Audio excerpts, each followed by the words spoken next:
difference between Mr. Wilson and myself is fundamental.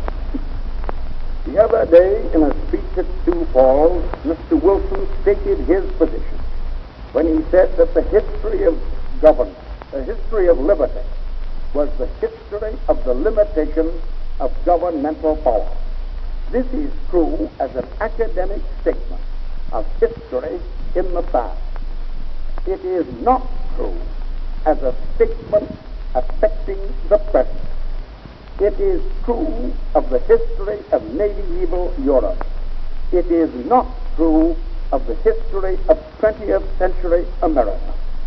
In the days when all governmental power existed exclusively in the king or in the baronage, and when the people had no shred of that power in their own hands, then it undoubtedly was true that the history of liberty was the history of the limitation of the governmental power of the outsiders who possessed that power.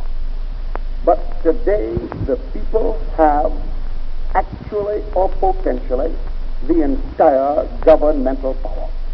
It is theirs to use and to exercise if they choose to use and to exercise it. It offers the only adequate instrument with which they can work for the betterment, for the uplifting of the masses of our people. The liberty of which Mr. Wilson speaks today means merely the liberty of some great trust magnate to do that which he is not entitled to do. It means merely the liberty of some factory owner to work haggard women over hours for underpay and himself to pocket the profit. It means the liberty of the factory owner who crowds his operatives into some crazy death trap on a top floor where if fire starts, the slaughter is immense. It means the liberty of the big factory owner who is conscienceless and unscrupulous to work his men and women under conditions which eat into their lives like a natural.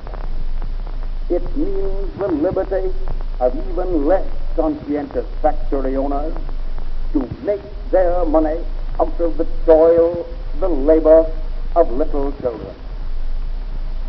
Men of this stamp are the men whose liberty would be preserved by Mr. Wilson. Men of this stamp are the men whose liberty would be preserved by the limitation of governmental power. We propose, on the contrary, to extend governmental power in order to secure the liberty of the wage workers, of the men and women who toil in industry, to save the liberty of the oppressed from the oppressor. Mr. Wilson stands for the liberty of the oppressor to oppress. We stand for the limitation of his liberty, thus to oppress those who are weaker than himself. Thank you for joining us on this historical journey. Don't forget to like, subscribe, and hit the bell icon for more fascinating stories from history.